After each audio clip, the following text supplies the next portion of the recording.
So in this video we're going to be talking about Sulla and Pompey and the time of crisis of the Roman Republic. So again, here's the overview of the period of the late Republic, the breakdown of the Republic. It basically falls into four chunks, if you want to look at it that way. So the period of the assassination of the Gracchi is the first major crisis. What this reveals, much to the shock of everyone, is that with the assassination of the Gracchi, the Roman Republic is essentially no longer capable of effectively dealing with internal crises in any kind of institutional way, and from this point we see all kinds of of political action that is outside the system. From people bringing thugs and clubs to meetings of the assembly, to decisions being made in secret rooms amongst conspiracies, to the continued use of outright assassinations. The targets of these assassinations tend to be populist figures, because once again, it is the populace that break from Republican tradition in welcoming the idea of individuals seeking glory and influence. Whereas the optimates are conservative, they're trying to hold on to the idea of the collective rule of the ruling class, and so as a result, there tend to be very few figures that stand out as personal charismatic leaders on the side of the optimates, and these individual men that are stirring up the masses and seeking preeminence for their own sake are infuriating for the optimates, and increasingly obviously constitute a direct threat to the Republic. But once again, remember that the breakdown between the populares and the optimates, the populists and the conservative elite, this is all within the ruling class. This is not a conflict between those at the top and those at the bottom. This is not a conflict between the few and the many. This is a conflict between members of the privileged class. People like the Gracchi, people like Caesar and Pompey and Sulla, and Antony and Marius. All of these are people that are at the top of the class, that are members of nobility. That are it is a breakdown in ideology amongst the rulers of the Roman people that is driving this succession of breakdowns of the Republic. This is the other thing that's is of interest in this period. Is people often ask, as they're studying Roman history, when does the Republic actually end? And when does the Republic stop being the Republic? And some people would give a date, as early as the assassination of Tiberius Gracchus. Certainly you have to end it by the time Octavian becomes Augustus, becomes the princeps. But the real truth is that the Republic ends over and over. It goes through this series of mutations, and comes into life again as something that is a new form of the Republic, only to die in agony and violence, and go through another permutation. So we have the period of the Gracchi, and then we have the period of Marius and Sulla, which includes the Jugurthine War, the Cimbrian War, the direct conflict between Marius and Sulla, which sort of culminates in Sulla's dictatorship and the aftermath of that. We have the period of Caesar and his rivals, Pompey and Cicero and Cato, and this, of course, ends with Caesar's assassination. The aftermath of that is is the final stage of the civil wars. And what you sort of notice is that by the time of by the time of Caesar, the populares are already dominant. They have won over the Roman people. They have successfully demonized the Senate as being against the people, as being dedicated to oppression. The last great representative symbol of these ideas, which is Cato the Younger, prefers to die rather than live in a world in which Caesar is preeminent. And in the final stage, we have populares at war with each other until Octavian is the last man standing. So one of the things that is very important about Marius confronts the same problem that the Gracchi had in the previous generation, which is to say, the crisis of the Gracchi comes about because of the land crisis, and part of the land crisis is that there aren't enough Roman citizens out farming the public lands. And one of the effects of this is that it is extremely difficult to recruit for the Roman army, because the army is made up of citizens, members of the propertied citizen classes, the first 5 classes of the Roman census. You have to have a minimum amount of property in order to be eligible for the army. And increasingly, it's becoming very hard to recruit into the Roman army. And this is a extremely dangerous problem, because the Romans are more and more at war and more in need of troops to fight and defend and maintain order in provinces flung from Spain into the east. And so the crisis of the Gracchi is brought about in part because the Gracchi divide up public land. They pass laws to divide up public land, to distribute it to landless farmers, so that they can raise young men who have enough property to qualify as citizens. The problem that Marius runs into is that in order to fight against the urgent problem of the Cimbri and the Teutones, the impending invasion of Italy by these Germanic barbarians, he doesn't have time to wait for a generation of young men with sufficient property qualifications.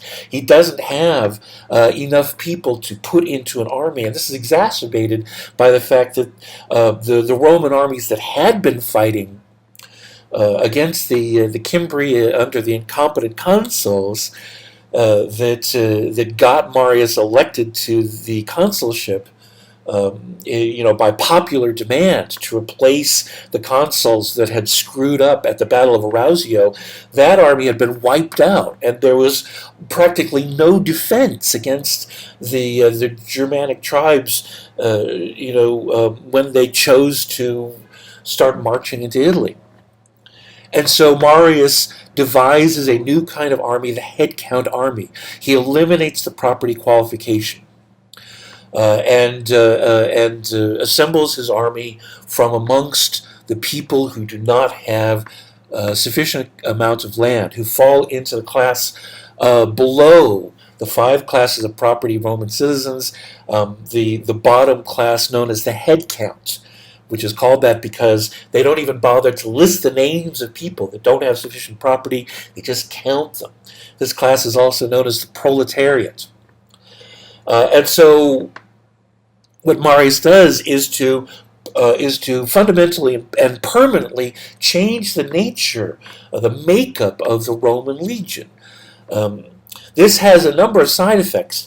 The head count army is loyal to the general that chooses them, because it depends on the general to ensure that they come out of military service with some place to go, with booty from campaigns and with land on which to settle after they serve their term. This is essentially the promise that Marius makes, is that he will take care of them.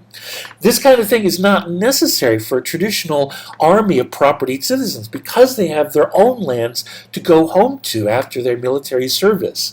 And so a traditional army made up of ordinary citizens, of landed citizens, is going to retain loyalty to their own property, to their own land, and to the community of Rome that represents.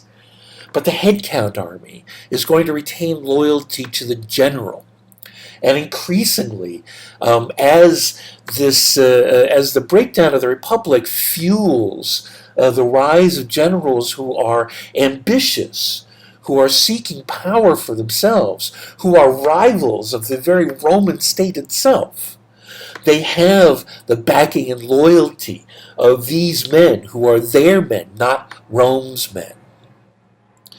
All this takes place under in the context of the rivalry between Marius and Sulla, and after the social war, this comes to a head. Marius and Sulla represent opposite extremes of the political spectrum. Sulla had started out his career as Marius's aide and learned from Marius a great deal about warfare. Marius is a extremely good general, both in terms of tactics and strategy, and in terms of the bonds that he is able to create with his men. Marius also engages in a number of reforms of the Roman military that make the military more effective, easier to move. He gets rid of the baggage train. He develops a new kind of javelin that can't be picked up and used against you by the enemy once it's been thrown, so forth and so on. Marius reinvents the Roman army in a number of ways, and Sulla learns from him. But Sulla is politically, ideologically, a member of the conservative elite. He is a defender of the optimates. And so when Sulla comes to prominence, he does so as Marius's enemy. This comes to head in the context of another problem with the client kingdoms. Once again, in this period, Rome doesn't have problems with great empires. Rome has problems with its own client kings. The client kingdom thing is very useful for not having to take direct control of a territory and govern it as a province. But it relies on the loyalty and reliability of the friendly, the pro-Roman king. And in Pontus, in northern Asia Minor, the king of Pontus, Mithridates, has decided to make a name for himself, to become dominant within his region by being anti-Roman, by playing on the concerns that people have about the increasing dominance of the Romans, about the fury that people have over being gouged for taxes, and the indifference of or corruption of Roman governors, and the reputation that the Romans have for military ruthlessness and so forth. Mithridates plays all this up in propaganda and presents himself as the alternative, as the local hero to throw off the Romans. And he engineers a huge anti-Roman anti-Roman gesture, which is that not unlike Jugurtha in Numidia, Mithridates arranges for a massacre of all of the of all the Romans that his people can get their hands on in Asia province, what had been the kingdom of Pergamum at the western end of Anatolia, the western end of Asia Minor. Mithridates arranges for agents to spread through Asia province, and on the same day they open up their orders and they go out and slaughter as many Roman businessmen and officials as they can find. Once the Romans find out about this, it's obviously necessary for the Romans to go to war against Mithridates, but this command is given to Sulla, who is the consul in this year. But the people have been taught to hate and mistrust the conservative elite. They've been taught to mistrust the people, the members of the Automates, specifically as generals. After the Jugurthine War, after Arausio, the populists had painted the senatorial class, the conservative elite, as incompetent, effete, and unable to fight at war, the result is going to be the wiping out of all of these good Roman people. And so Marius engineers the taking away of the command from Sulla and giving it to him, a private citizen. Nothing like this had ever happened before, the result of this unlawful transfer of command is riots in the city of Rome. And so Sulla is forced to do something that has profound ramifications for the rest of Roman history. Sulla is away from Rome in a couple hours march away from Rome, training his troops at Nola, getting ready to embark against Mithridates, and hearing that Rome is breaking down in riots. There's even, a rumor that the other consul had been killed. Sulla turns to his troops and says, "We must restore order on Rome." And his troops, a headcount army of the style created by Marius, are loyal to him. And so Sulla turns and marches on Rome.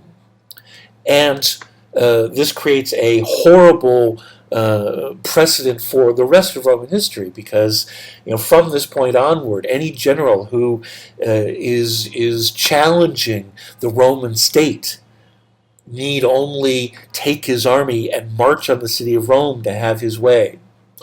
Sulla crosses the sacred boundary, and his army enters the city of Rome as an army, something that had never been done before, a violation of sacred law.